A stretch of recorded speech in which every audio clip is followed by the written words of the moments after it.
Tá entendendo? Então, quando eu estudo, eu começo estudando do ponto de vista das culturas judaica, grega e romana, que receberam a instrução do Evangelho a respeito disso.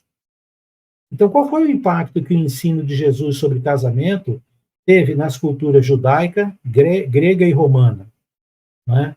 Na cultura judaica, para você ter ideia, era permitido o divórcio. Alguém pode não concordar, dizer que Deus odeia e odeia o divórcio, mas Deus também se apresenta em alguns textos, lá em Jeremias, em outros textos, como ele sendo divorciado de Israel. Ele diz: eu dei carta de divórcio, eu repudiei, né, Israel e a sua irmã Judá.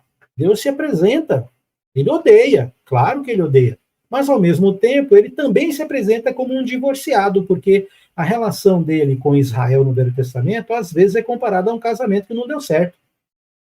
Entendeu? Que Israel se prostituiu, que Judá se prostituiu, que ele deu chance e ela não voltou, não aceitou, e ele fala: e eu dei carta de divórcio, claramente. Isso, não é? Então, quando você começa a perceber o que Jesus disse, o impacto que teve, aí você começa a entender várias coisas. Nós vamos também falar um pouco sobre o divórcio no Brasil, né? E é interessante observar do ponto de vista cultural e legal de alguns países, do Brasil, por exemplo, como que evoluiu essa questão. O divórcio no Brasil entrou em 73. Até 1973 não havia divorciado no Brasil. Havia desquitado, que é o separado. E muita gente confunde separação e divórcio. São duas coisas diferentes, dois institutos. O separado não é divorciado, né, que é o antigo desquitado. Então, o que é separação, o que é divórcio? Ele faz um bolo nisso tudo aí. Mas até 1973 não havia divórcio no Brasil. E a primeira lei de divórcio no Brasil dizia que o separado ele tinha que ficar 10 anos separado para depois da entrada no divórcio. Depois isso caiu para 5, caiu para 2, caiu para 1, e hoje em dia, no novo código, você não precisa nem de um dia.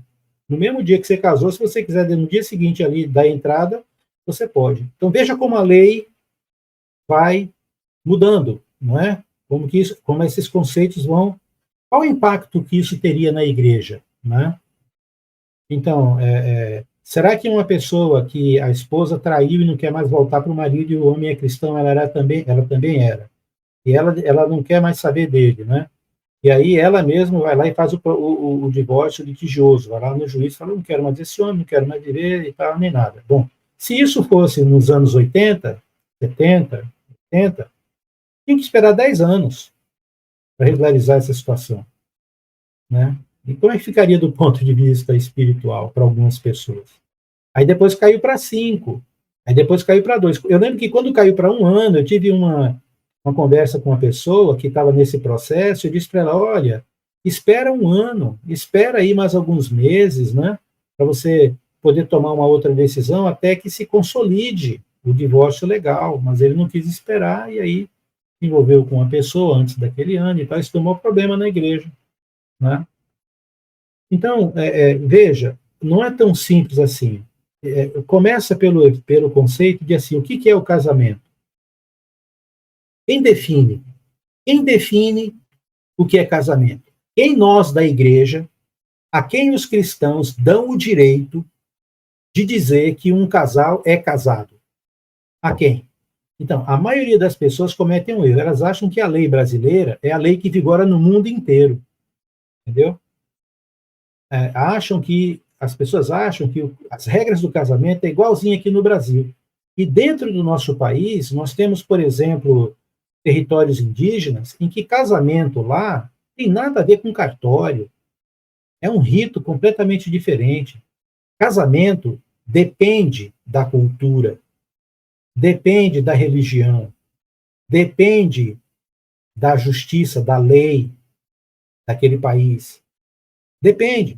Então, eu digo que o casamento, ele tem 3, se você quiser considerar, 4 desdobramentos para você definir o que é um casamento.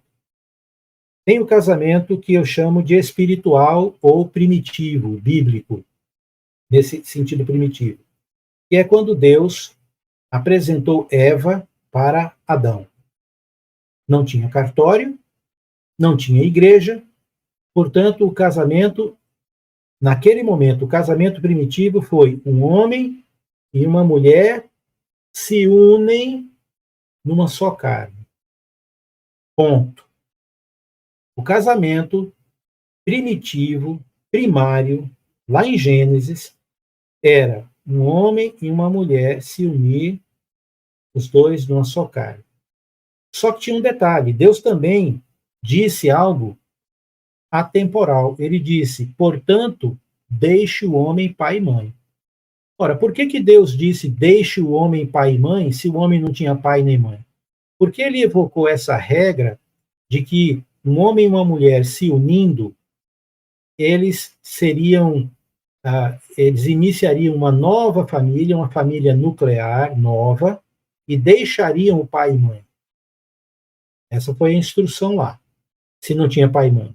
É porque Deus já estava se posicionando em relação a Adão e Eva, e a como aquela sociedade ia se desenvolver, de que o casamento ele teria uma inferência importante na família, na sociedade, porque a sociedade é formada de núcleos familiares diversos. Então, conforme o ser humano foi procriando, conforme a sociedade foi se formando, os clãs, as tribos, regras que compunham essa decisão de um homem e uma mulher viver junto foram sendo incorporadas em cada cultura, em cada região e assim por diante. Okay? Então, você vai ter casamentos até hoje na Índia em que são feitos, e antes isso era comum, eram os pais que decidiam, quando ainda as crianças ou não tinham nem nascido ou ainda eram bebês, ainda eram crianças, eram os pais que contratavam entre si e decidiam que fulana ia casar com ciclano quando tivesse lá a idade adequada para isso. E na Índia há casamentos de criança, havia casamentos de criança. Ainda acontece em algumas áreas muito remotas, mas havia. Em algumas aldeias, o homem rapta a moça, e se ele passar um dia raptado com ela, ele tem direito a levá-la. Em outros, é oferecido um dote, o cara oferece lá 5 camelos, uma vaca e 2 porcos, e o pai aceitou, ele leva a moça, não é? Em casamentos de realeza, até entre famílias se casam, e há uma combinação de títulos ali, porque há interesses. O casamento espontâneo, quando um conhece o outro, gosta do outro e tal, e aí vai tudo bem. Então, havia casamentos forçados por conta de gravidez. No Brasil, isso era assim, né? A honra da família estava manchada, tinha que casar. Então, existe casamento de todo tipo, dependendo de cada cultura. E você e eu temos que entender que casamento no Brasil é diferente de casamento em outros países, e até mesmo em alguns territórios dentro do nosso país, como áreas indígenas, né? Que a lei não alcança, e cada tribo tem os seus ritos de como é o casamento. Ok? É um romancismo entender que o casamento é você pegar a esposa e ir lá no cartório e tal. Isso não é a base do casamento. Porque depende de cada cultura, depende da evolução. Então, a Bíblia tem um casamento básico que vai ser construído ao longo do tempo com o impacto disso na família e na sociedade. Por isso, deixa o pai e mãe.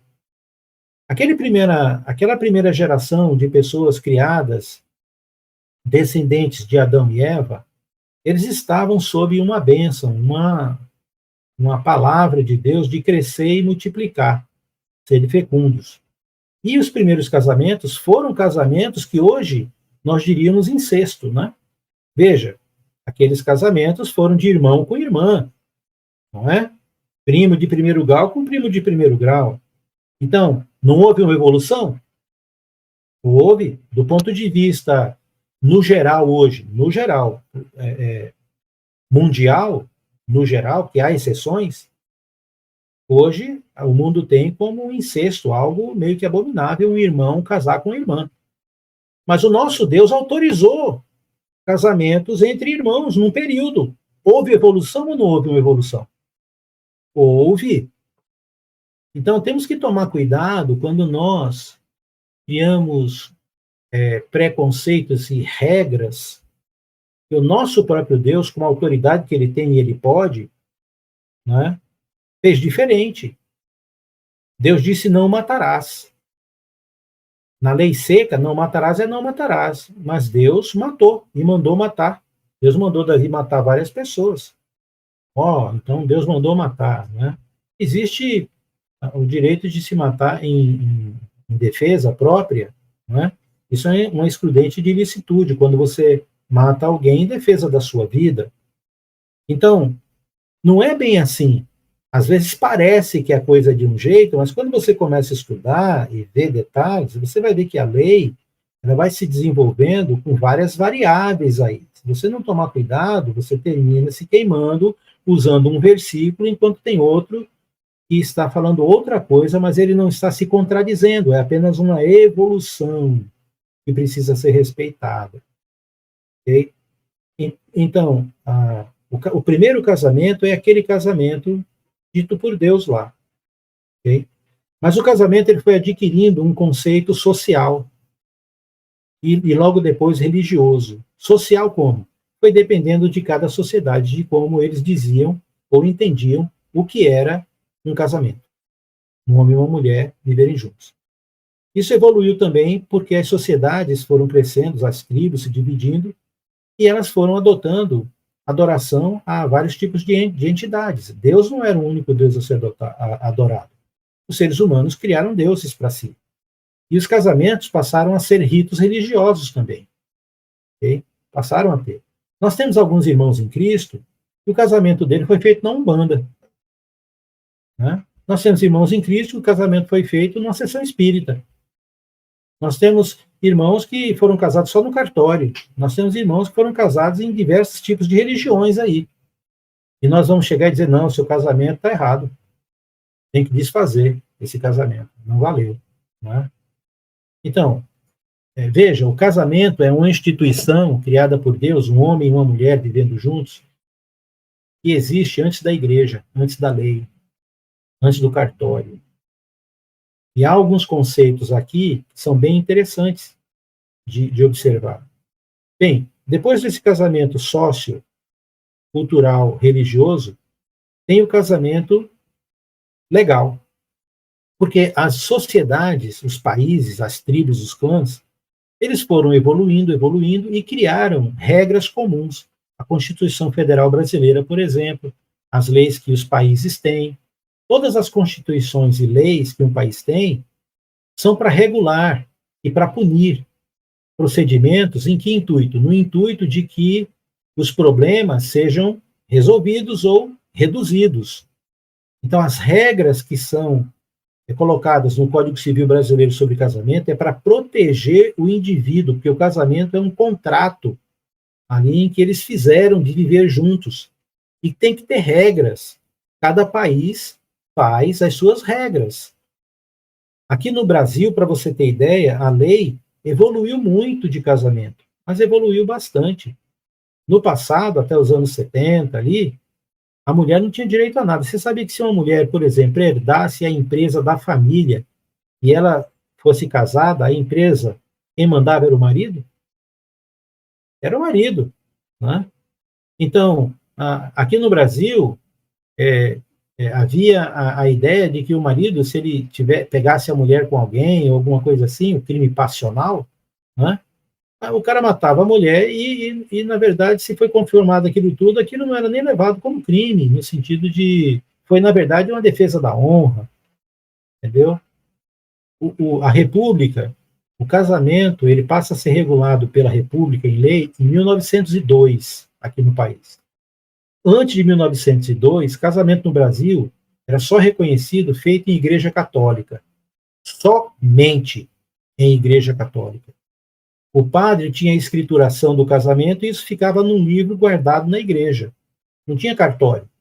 Não tinha república ainda, no sentido de formalizar o casamento. Mas em 1902 foi que aconteceu isso.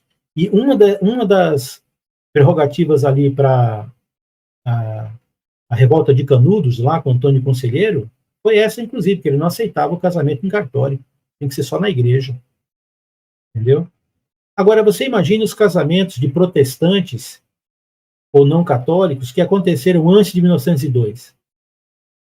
Então não era válido? Não tinha validade alguma?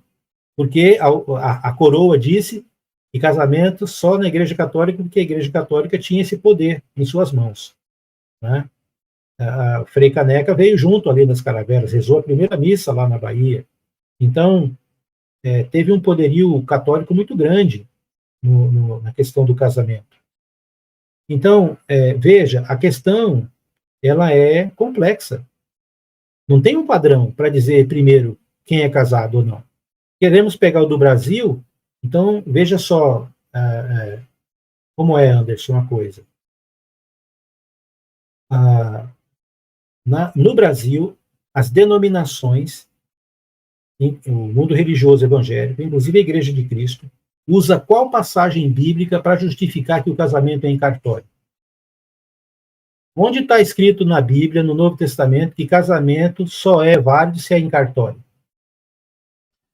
Irmão, realmente não existe essa passagem, mas tem alguns irmãos que justificam que nós devemos respeitar as leis locais, né? E Isso. segundo eles, as leis brasileiras só reconhecem casamento em cartório. Vamos ver então, né? Porque essa é uma. Estão citando Romanos, né? Quando o Paulo vai falar ali a respeito de como nós devemos viver, né? De acordo com a sociedade, com as autoridades, né?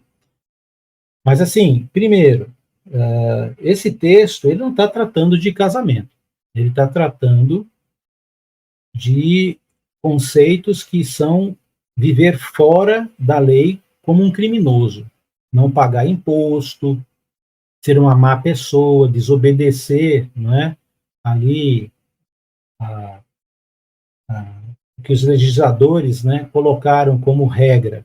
Mas, Alex, então, não cabe no casamento? Não cabe isso? Então, veja bem como é um tiro no pé isso daí, tá? O texto, vou ler aqui, ele diz assim, em Romanos capítulo 13, ele diz, versículo 1, todo homem esteja sujeito às autoridades superiores, porque não há autoridade que não proceda de Deus. Isso é verdade, porque quando Jesus estava sendo julgado por Pôncio Pilatos, que era um mau autoridade, um pagão, e sabia da politicagem toda ali, Jesus reconheceu, dizendo, foi meu pai que te deu autoridade sobre mim. Não é verdade. Está certo aqui mesmo. Né? E elas foram instituídas por ele. Então, se algum magistrado faz algo errado, vai saber com Deus. Mas é por permissão de Deus. Versículo 2. De modo que aquele que se opõe à autoridade resiste à ordenação de Deus. E os que resistem terão em si mesmo condenação. Porque os magistrados não são para temor quando se faz o bem, e sim quando se faz o mal. O mal. Estou falando de maldade, de crimes aqui. Queres tu temer a autoridade? Faz o bem. Não temer a autoridade, faz o bem, e terás louvor dela. Visto que a autoridade é ministro de Deus para teu bem, entretanto, se fizeres o mal, teme, porque não é sem motivo que ela traz a espada, ou seja, o revólver, a metralhadora, a espada. O texto está falando a respeito de crime que é que a arma está sendo usada aqui para balizar, inclusive, a violência. Né? A autoridade tem o direito de usar a violência, né? Porque é ministro de Deus vingador, olha só, né? Para castigar o que pratica o mal.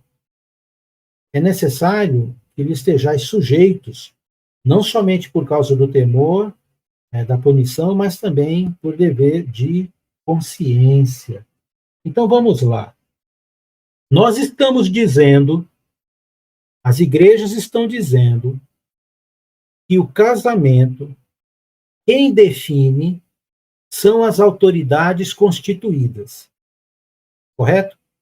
e que nós devemos sujeição às autoridades, porque eles são ministros de Deus, zelando pelo nosso bem. E se queremos estar bem com eles, pratiquemos esse bem obedecendo às leis. Pois bem, então, quando as autoridades constituídas decidiram que iam reconhecer o casamento primitivo de Gênesis, que é um homem e uma mulher vivendo juntos sobre o mesmo teto, não tinha cartório, não tinha nada, que é o princípio da união estável, e quem decidiu a união estável foram os magistrados.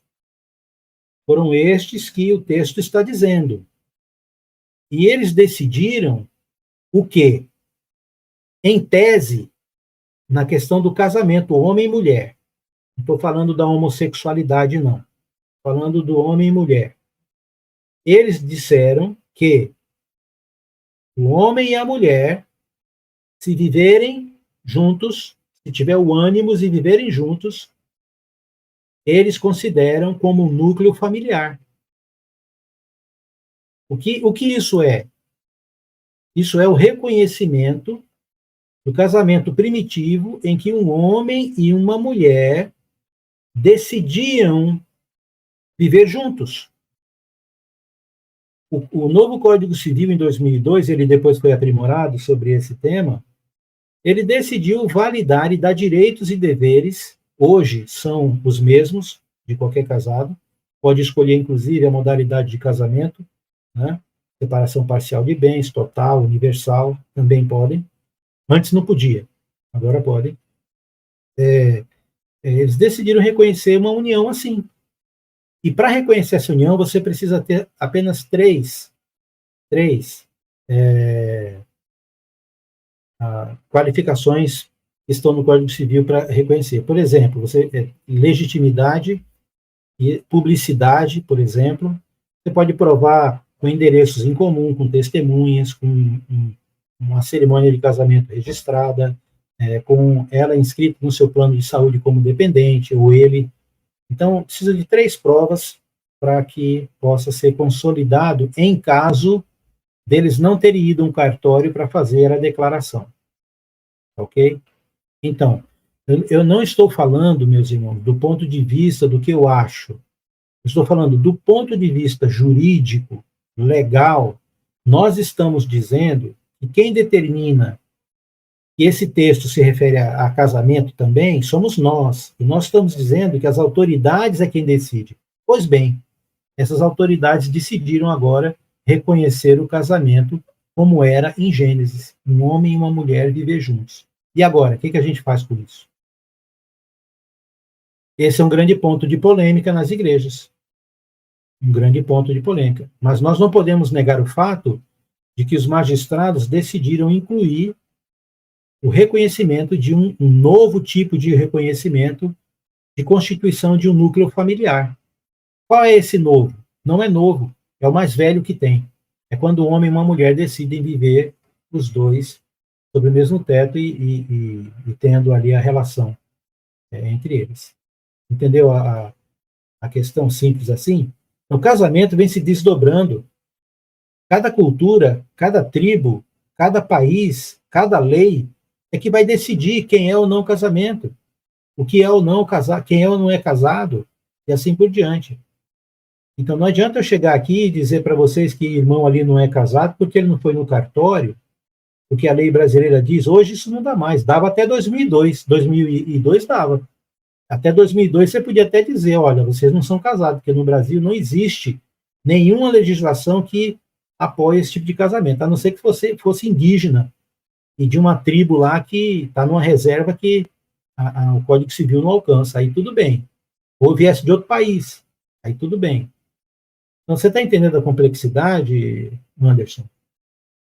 Rapaz, estou sim, viu? Inclusive há um grande embrulho aí, porque, por exemplo, nós temos casos de que a pessoa, no chamado amigado, né? E aí ela acaba separando, os irmãos toleram, mas se elas casaram no cartório, separaram, eles não toleram.